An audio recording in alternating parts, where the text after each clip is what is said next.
I'm immensely joyous to see all of you here.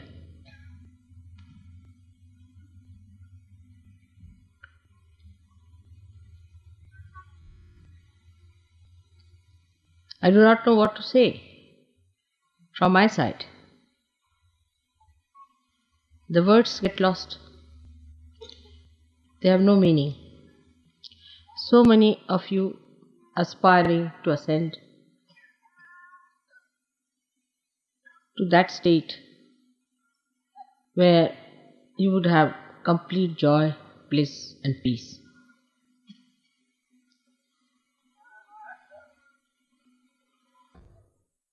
This is what I could give you. And a mother is only happy when she can give whatever she has to her children. Her unhappiness, all her restlessness, everything is just to achieve that end, to gift all that she has. I don't know how much to thank you people to go through all this, to get to that treasure that you have within yourself.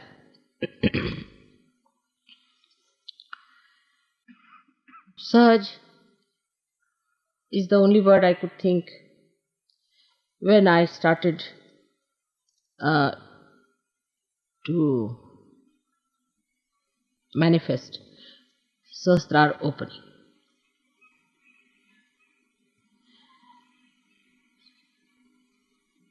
That's easily understood by everyone so far. But you have realized that it is today a different style of yoga where first enlightenment is given and then you are allowed to look after yourself. It was never done before. Just a venture of your mother which has worked out. Otherwise, in the olden times,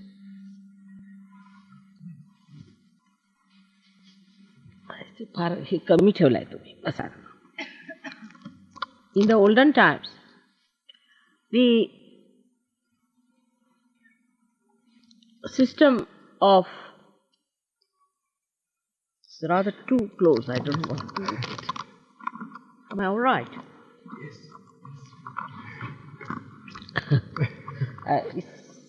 Adjustment, alright? It's alright, it's better. So, in the olden times, of course, the concern of the divine was to get people enlightened. And he did not know how to work it out. No incarnation ever tried to work it out in this fashion. But whenever they tried to have a very severe hardship for the seekers. Very severe hardships. I wondered how many of you have read the treatise of Buddha when he used to travel with thousands of his disciples, not giving realization. They were not realized souls without feeling any joy around, with two clothes, living in the jungles, just two clothes. And the area where he visited, which I have seen myself, is terribly cold, chilly, absolutely chilly. And the clothes were not clothes actually, it was cloth, covering their body, sleeping on the open ground, in very severe winter, or maybe the summer. Without any shoes, they were asked to walk for miles together, miles together. If you go and see where Buddha has walked and trodden, you'll be surprised. Buddha was also young, he used to also walk. But His disciples used to walk much more because he would go and station in a place. He would send his disciples, there was no time to advertise or to announce anything. So he used to stay in one place and the disciple used to go around the villages, ask for bhiksha, meaning the alms, to gather some food from villages, cook one times, give part of it to Buddha, and the rest of that they used to eat. They would go work out, get people from all the villages, whatever was possible, and would bring them to Buddha for a sermon. Such sacrifices. They have lived in huts, caves, in terrible darkness, meditating, but they never got realization. Very few got their realization. They were people who were sons of great princes and prince, dukes, what you call, duchess as you call, all very, very rich people. Women of very rich families followed him, and they walked for miles together with him in the thorny roads, because they felt that Buddha's work was of such universal importance that they are the part and parcel of such a tremendous task, that they should be taking part in such a great work for humanity. This is not only in India, but even Viditama, who started a Zen system in Japan. In China, I was surprised the amount of sacrifices the saints had made, the way they lived. I mean, if you see the way they were living in the conditions, you cannot imagine. And they ended up their lives like that, working it out without any proper guidance, because Buddha had died. There was no way out. They had to find their own ways. Then they found Mahayana, Jatayan, all kinds of things. Even if you see other seekers in other religions, like at the time of Christ, where did they live? And after the death of Christ, it was even worse, because they persecuted, were killed, they were tortured, crucified. It happened with Moses also. His disciples were hounded, so they had to all run towards India. Imagine the distances from that area to Kashmir, how they must have walked, how they must have lived, how they must have carried on. And in thousands they came to India, because they realized that they are doing a tremendous task, something so great that they are supported. In this country, we had a struggle of freedom. I was part and parcel of that. My parents were part and parcel of that. They were rich people, quite rich, I should say, from every standard. You'll be amazed, my father burnt all his suits. They were stitched in England. My mother burnt all her saris. They used to spin their own clothes and wear them. My father sacrificed everything, every pie that he had, for the freedom struggle. He left nothing for us, not a single. I should say, of course, our family being rich, we had silver and gold and all that. But as far as all the cash money was concerned, was spent. And all the silver and gold also, thanks to English, that they took away from us, and they returned us when they went back. That's how we had some silver and gold left in the family. Everything, all that is material, was snatched away. And I know we lived in beautiful houses and then we shifted to huts and lived there. Sacrifices to the maximum. And we were very happy about it, very proud. We had only two changes. We used to wash our clothes, live like very poor people, sleeping on this kind of a thing. For my life, I remember that I never used to take a pillow. I never used chappals for ages. I had only one sweater made out of this kind of a material till I passed out and went to medical college. I had that sweater with me. I had only one coat throughout my education. When I was in Lahore, which is terribly cold, sometimes can be like London, which was burned out and finished. But we never grudged and never grumbled and never said that our father should have looked after us and done something. Why did he just sacrifice everything for the country? Never, never, never. But even today, when they see us anywhere, they know we are the children of such a great man. They have tremendous respect for us. That quality was created, I should say, by Mahatma Gandhi. He made everybody so transformed into a new personality of tremendous sacrifice, tremendous. You cannot imagine how people lived.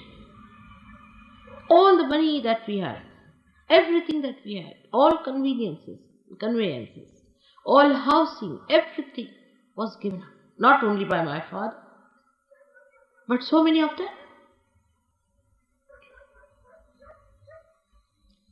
Otherwise, we could not have got our freedom.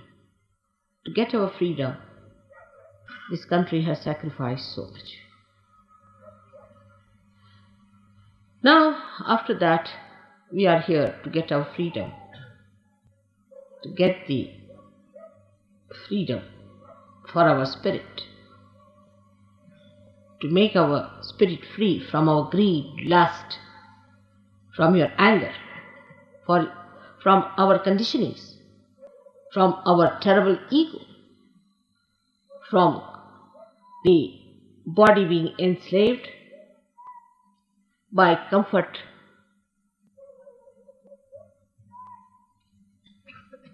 I must say Gandhiji had a special charm. I don't know how he managed. He was like touch of Midas, touched anybody, he became transformed.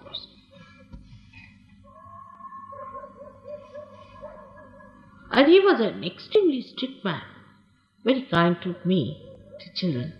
But he was an extremely strict man. He would not tolerate any nonsense at all. Throughout, if you study the way all these people were brought up, not only for freedom or independence, but even before that, for spiritual life, anywhere, there's one thing very common is sacrifice. And the consciousness that you are doing something right. Consciousness that you are part and parcel of the whole.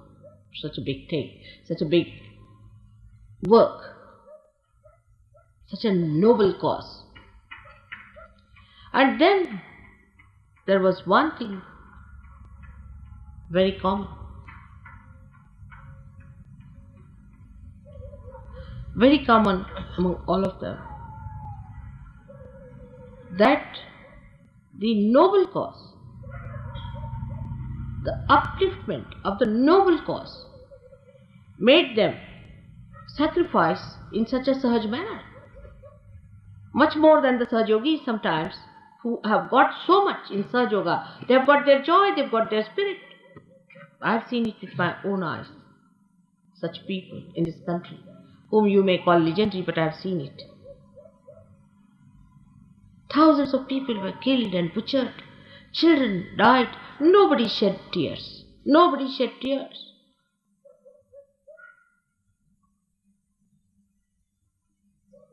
But to feel that you are for such a noble cause itself gives you that joy and that sense of involvement. And moreover, what I know about Mahatma Gandhi and other people, what I have seen, how they were, everybody was not allowed to come. And anybody who did even slightest thing less than, whether he was a king's son or he was anybody's daughter or anything, any little thing they spoiled, anything, he was chucked. I have stayed in Gandhi's ashram, so I know what it is. And that's how you know I can go through rigorous life. It is his state. All the children about 12 years had to clean the whole of that ashram area, which is in actually 50 acres of land, every morning. They had to clean their latrines. Also the latrines of the guests, I have cleaned. And they were allowed only 2 dresses. And nothing could be kept, even you cannot see one paper anywhere, any litter anywhere. So clean, spick and span.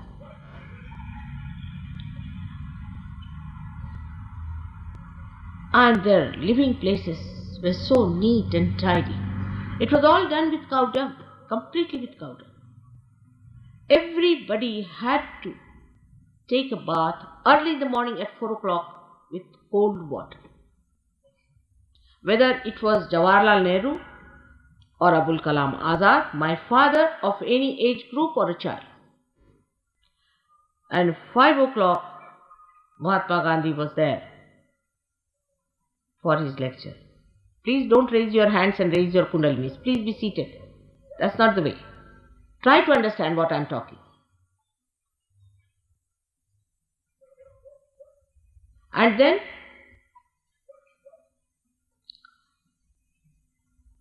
early in the morning at 4 o'clock, you'll be surprised.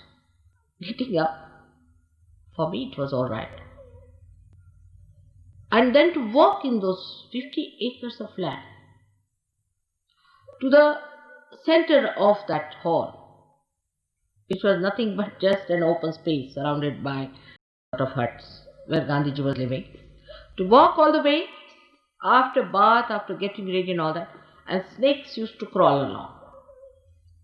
Nobody was bitten, of course. I think the snakes understood that people were busy with the great job of freeing this great country.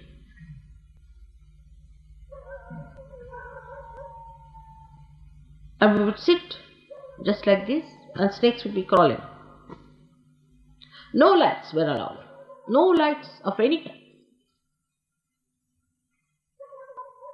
We only use sunlight.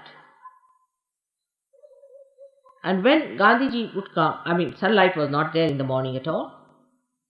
Some lanterns were brought to put there. And we would see the snakes crawling up.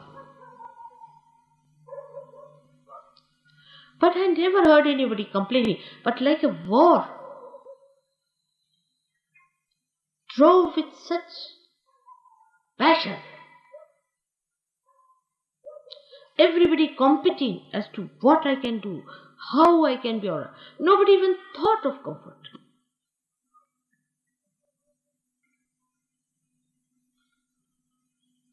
Of course, they were all about, say, up to 50 years of age or something like that, maybe. In the ashram, mostly the people were about up to 50 years of age that time.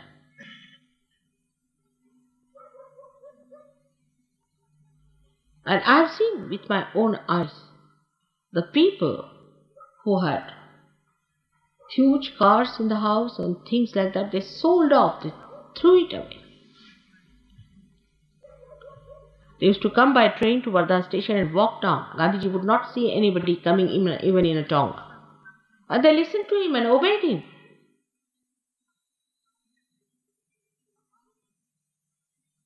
I have seen many missionaries, though they are not up to the point. Nothing very noble, but the way that's how they take people to task, and people work it out for them. I've seen that. In India, we had missionaries and younger people who came from abroad. They just absolutely obediently listened to the missionaries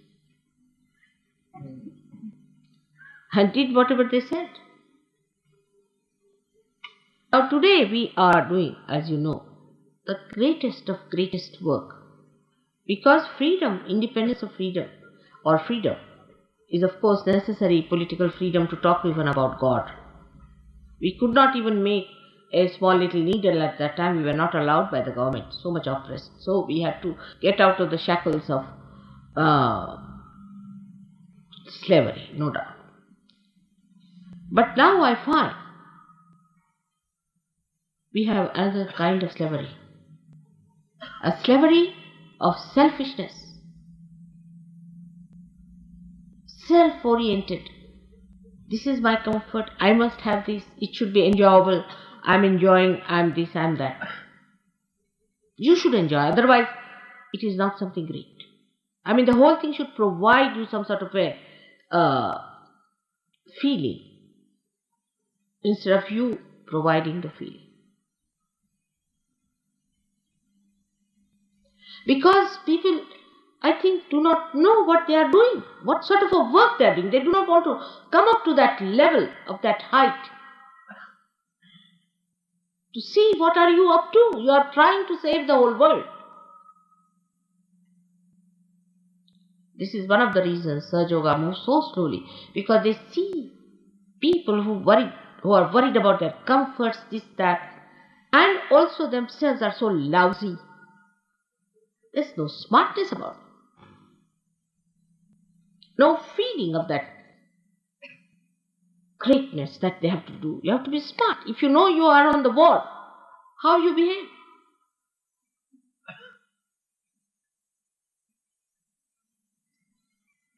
I'm sure the mediocrity is much less now. Better people. I'm sure we'll get even better people now. Much better people. They worry about little things of their families, this, that. They worry about their own problems and their jobs and this and that. I mean, nobody could talk like this to Gandhiji. I tell you, he would have slapped. Take it from me.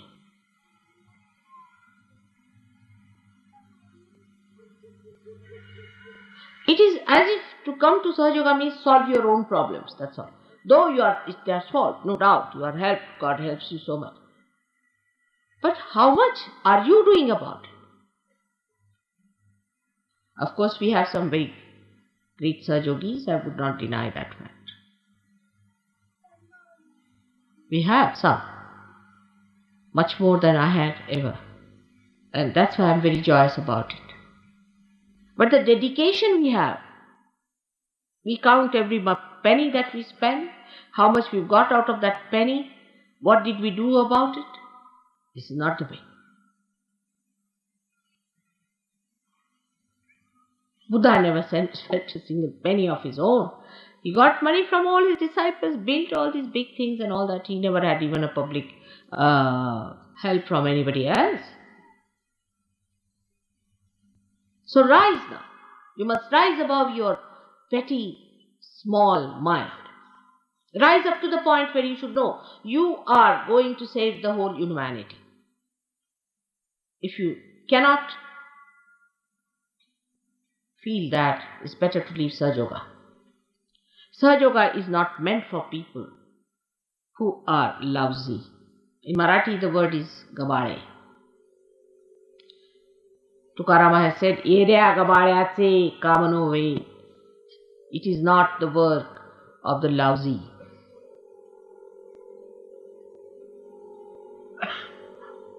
Shivaji himself, when he fought his war, he caught hold of people, the Sardaras and the dukes of that time, they gave up everything that they had. They gave up their lives, everything.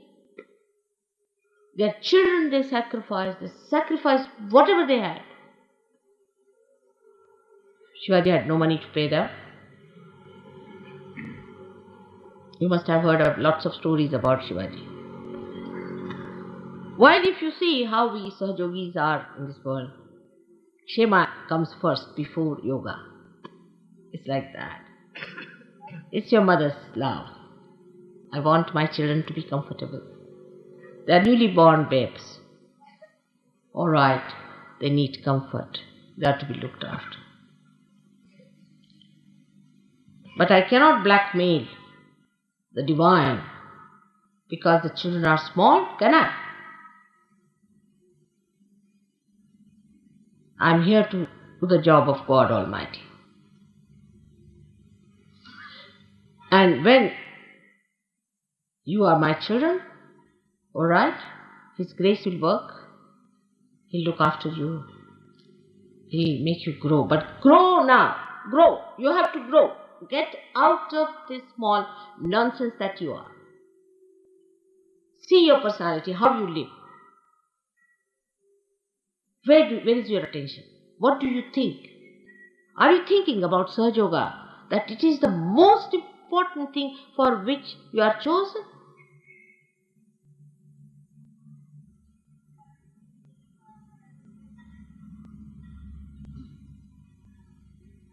I feel sometimes, as I was feeling all the time, that you might be uncomfortable in many places. But I myself have seen the way you people have been in those places most carelessly. The Western Sahajogis were surprised. That way Indians are better in this respect. And some of the Indian Sahajogis have been misbehaving in a very funny manner. It shocked me the way they have been behaving, shouting at people, creating problems. Some people come to see me, they talk to them in such a rude manner that they run away. You can talk to them sweetly. You have to be nice to them, not to shout at people. Alright, I cannot meet everyone at every time, at every convenience, alright. But that doesn't mean you have a right to shout at others.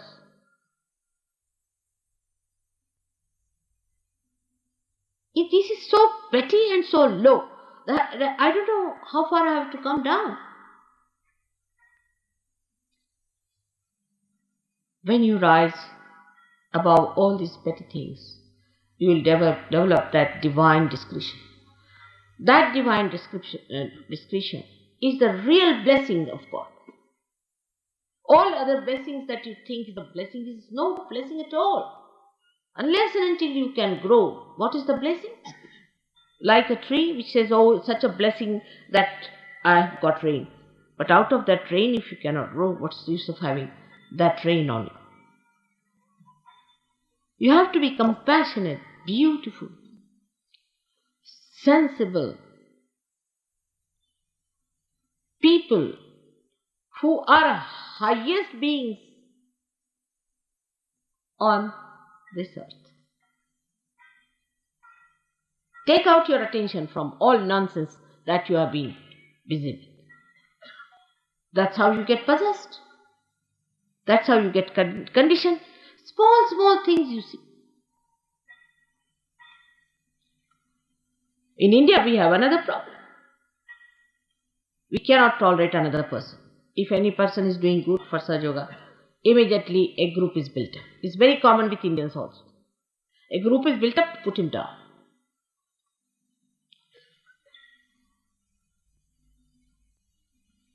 This was not done when Gandhiji was there. I don't know how it happens. It only happens with poor leadership. I think I don't have that leadership. At the time of Gandhiji, used to blast people out completely, cutting each other's throat and saying things back behind, forming groups. Anybody who works out something nice and I try to help that person to express himself, immediately a group comes up too. And there are some hopelessly peripheral, useless Sahajogis in the West and in the East who try to make a mess of things. They think they are big gurus, big people, very small people, chicken-hearted I should say. And they think they are very big great people because they can take good photographs maybe, or that they can wear a dress in a particular manner or something like that, stupid stuff as they are, and try to dominate others. Such people will be thrown out. Absolutely. No use having useless people in a machine like this. Today is the beginning of a new era. Of people of very high qualities, whose spirit has been enlightened. Let's all think about it. Now you have to rule yourself, and you have to rule others through compassion, love and discretion. Today that's the big time that I've declared that it is the universal religion, the Nirmala religion, which is formed out of my teachings of love. But it doesn't mean by any chance that you remain dwarfs. I'm not going to spoil. I'm not going to spoil you by keeping you dwarfy people. So, try to rise. Do not dominate each other. Respect each other. You are out for a very big work of Virat. How much you know about the divine, nobody has known so far. But fix up yourself. I have known of a very great saint called Gagangad Maharaj who's fallen down completely. If a person like him can fall down, you also can fall down if you do not understand what is your worth, what is your value, and what is the position you are given. So we have to today, with all our love for our mother, have to decide in our heart that we are going to have large-heartedness of sacrifices. What have we sacrificed so far? Just think of it. Have we? Did we sacrifice anything?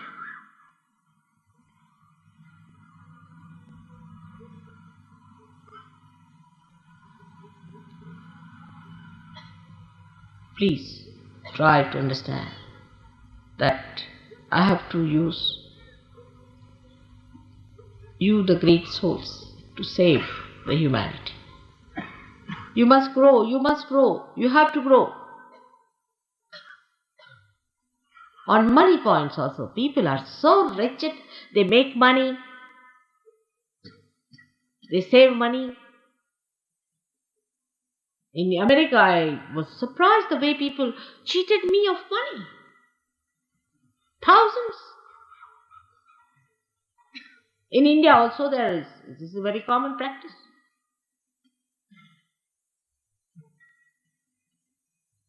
Then, if you have career-mindedness and you are very ambitious, how my job will remain, this, that, you better get out of Sahaja.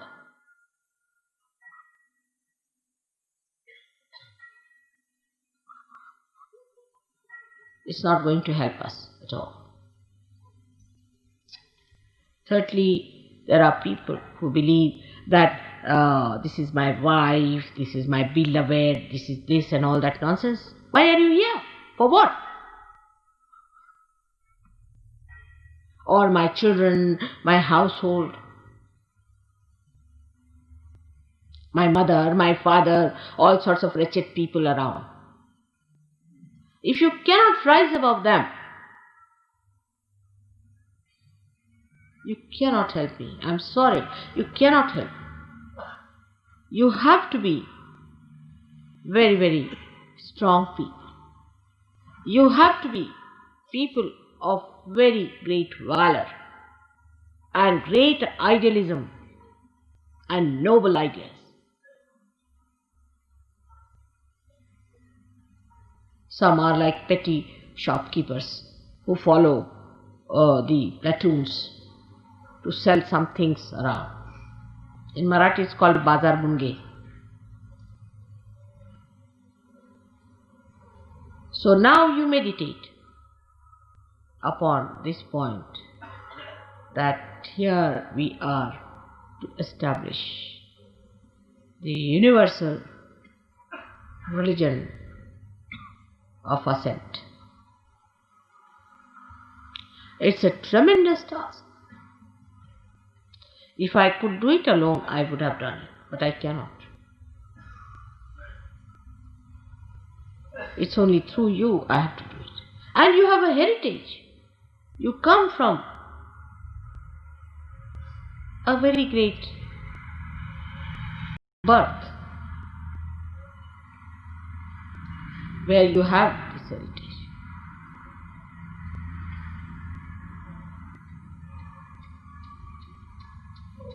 With that heritage, if I cannot manage you, I think I better give up your leadership. I cannot do it.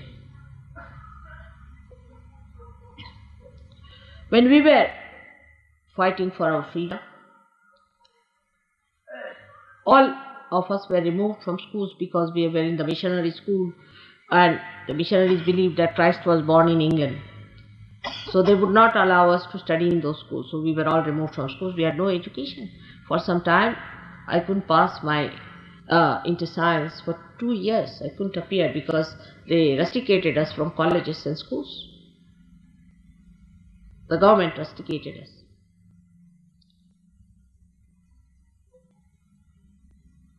But we were such proud children, very proud. I was, of course, very much thick in it. I was never frightened. I was just an 18-year-old girl. And I remember one day, some people came and told us that your father is transferred from this jail to another jail. They had such pride for us, all the people. So they had brought cars to take us down. And there were so many there. And mother naturally was worried because I was a young girl.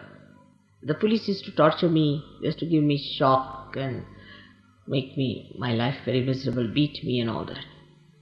So she was crying, and she told an old gentleman who was there that I'm worried about my daughter. I don't want her to be tortured anymore. So I went and smiled at him. So he said, no, you just don't stop it now. You just don't do it. It's not proper. So my father took me aside. He said, don't listen to this old Johnny. He's now about to die. Forget him. I would like all my children to be sacrificed on the altar of freedom. If you are doing it, I'm a proud mother, and I'll tell your mother to behave herself. I'm so proud of you.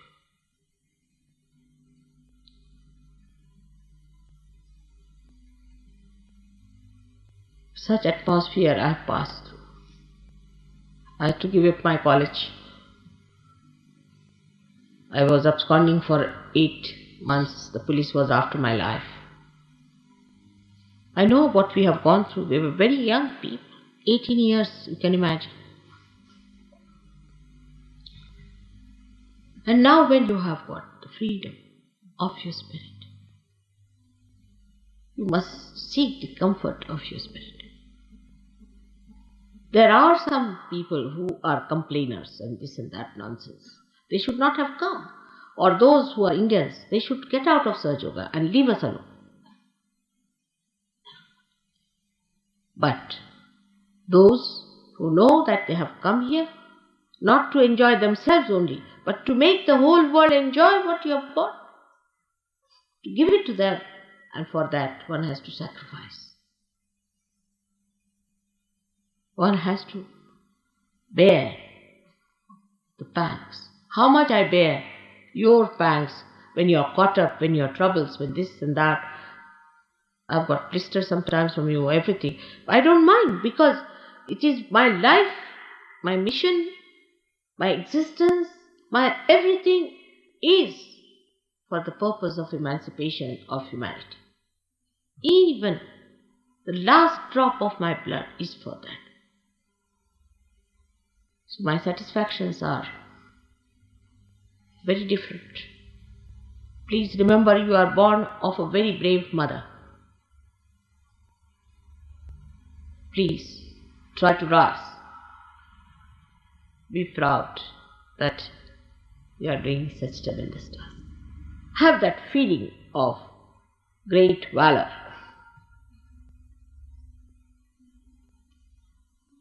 Then only we can achieve results. You have seen so many wars, you have seen so many war pictures, you have seen how people have fought, how they have sacrificed themselves. And let us see what are we doing in this war.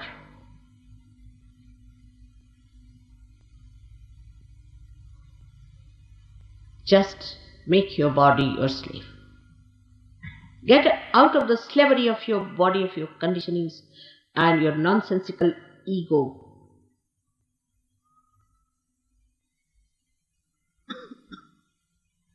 I'm sure, as a mother, I'm not so bad. But as a father, I think I lack some things. Please, try to come up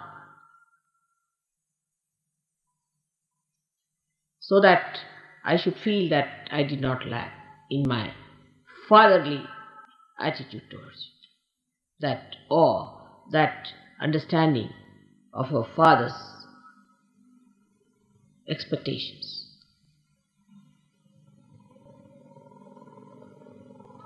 This I am not saying to you because it is some present situation, because of you people particularly, or for anything which is very, very sort of present day problem. None of these things. But is my announcement of this new dimension into which we have to rise. And as in the war, we have to declare, now forward on, in the same way.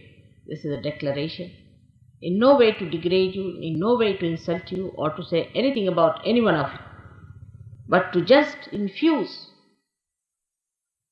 that inspiration which led thousands and thousands and millions and billions of people to sacrifice for a greater cause. So now, have respect for yourself. Raise your heads. You are the ones who are going to fight.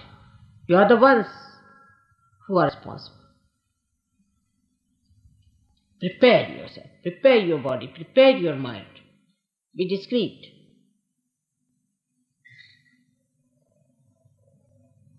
This is my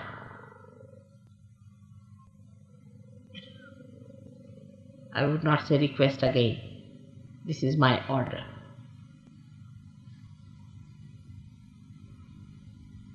May God bless you.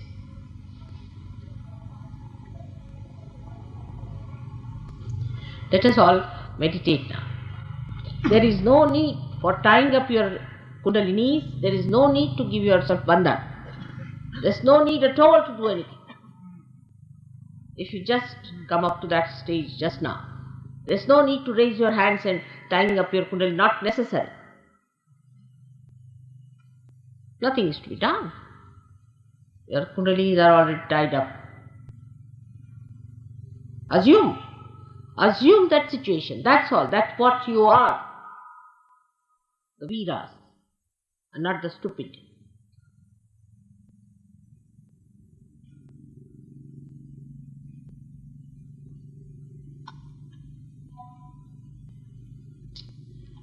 May God bless you all.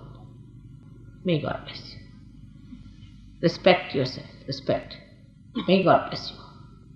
There's nothing more important to me than to see you rise to that level of understanding of your own values and worth and discretion. You have to become sweet, nice people, but very, very powerful, that you can control yourself, your tongues and your things, complete control of yourself. May God bless you again. Please meditate. Close your eyes. Close your eyes. Just close your eyes. Put your both the hands towards me. Put your attention onto Sahasrara. Just your attention onto Sahasrara. You are in my Sahasrara, all of you just now. Put your attention to your Sahasrara. There's no thought. Nothing. Just put your attention to it. And just rise up to that point. There's no drama about it. There's nothing artificial. It's actualization. All weaknesses are to be left behind. Let's be strong people or strong values.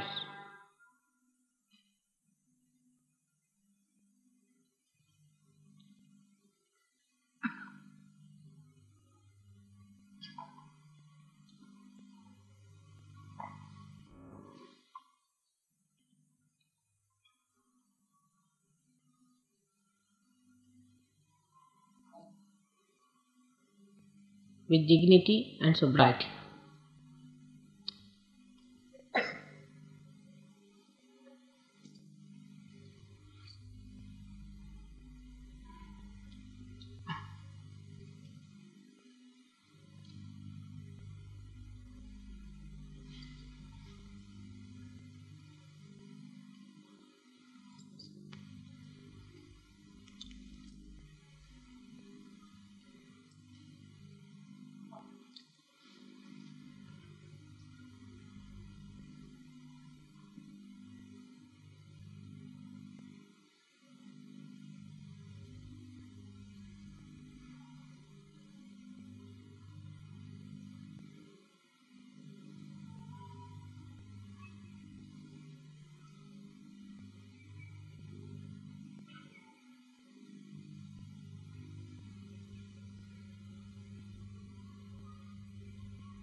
Silence, absolute inner silence. And one need not talk too much to jabber, to talk frivolously is not your way.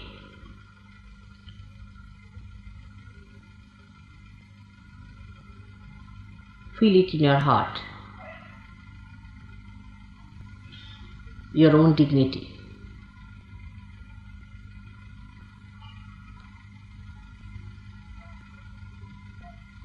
Your own glory.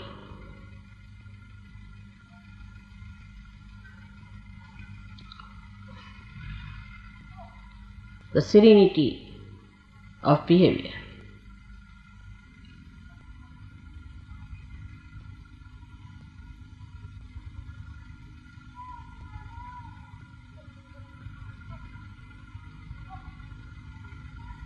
We are all saints, but saints of very high quality,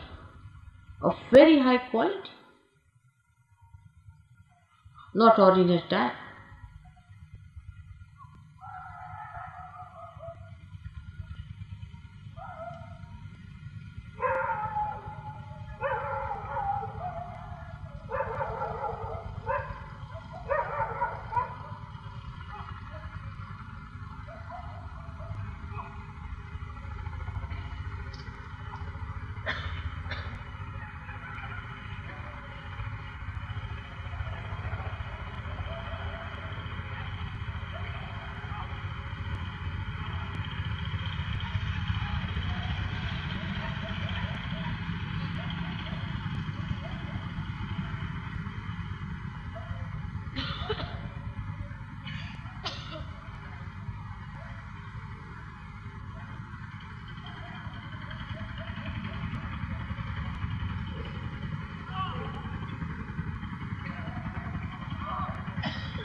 Put your attention to a सहस्त्रार. चित्त आपल्या सहस्त्रारावर ठेवायचं.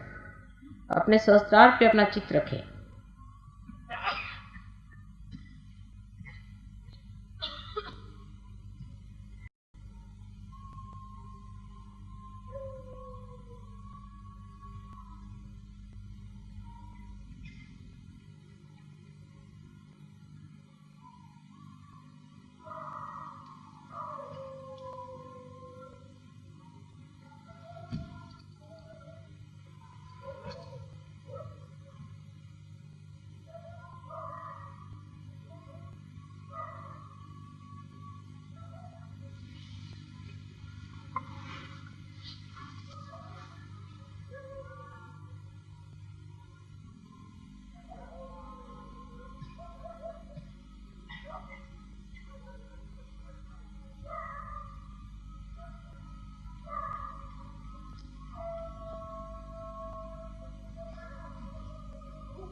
Any thought coming, say, not this, not this, not this.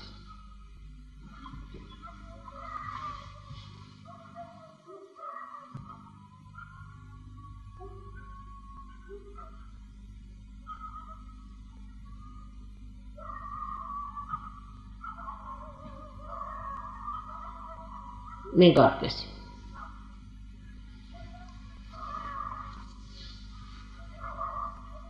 That's all.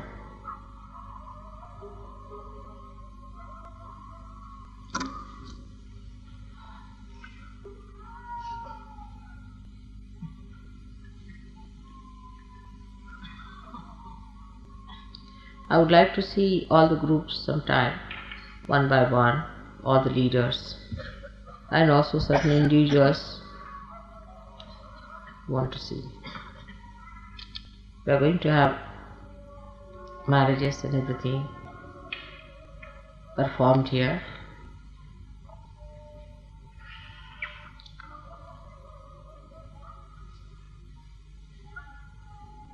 And it's going to work out very well. But suddenly don't jump onto it. Do it in your sobriety, in understanding that this marriage is nothing but because you have to have children of very high quality. Secondly, it has to be auspicious, just to wash off if there was any inauspiciousness.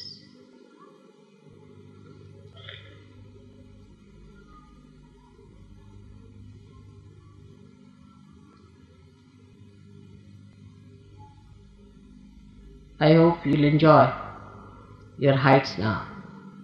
You'll enjoy your glory and you'll enjoy your noble work. May God bless you.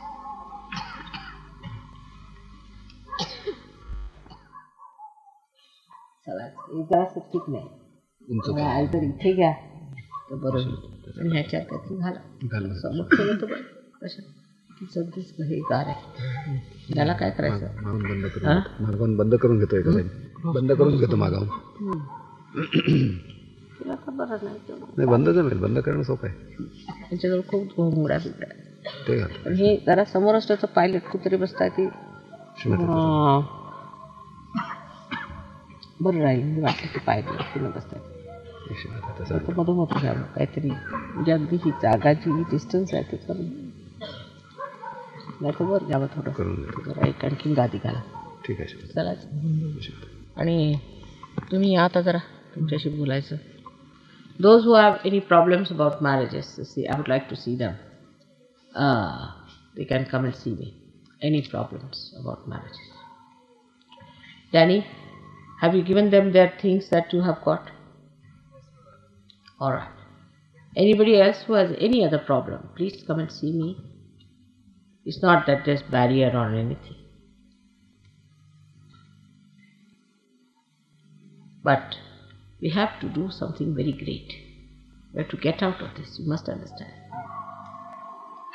So, we are going to really enjoy ourselves much more from this height where we have gone. And keep it up, keep it up.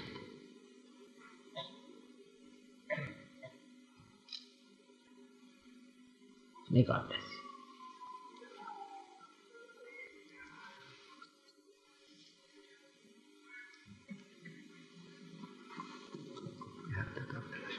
It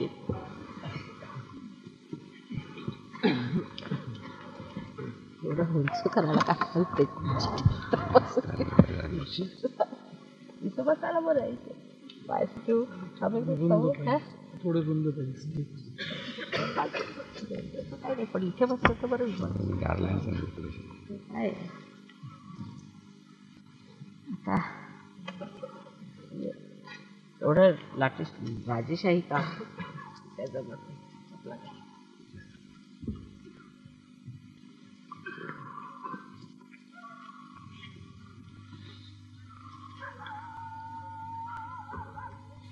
All right. So those who want to see me for any particular reason can come and see me, especially for the marriage problems or anything like that. And few people whose marriages are not yet fixed also can come and see.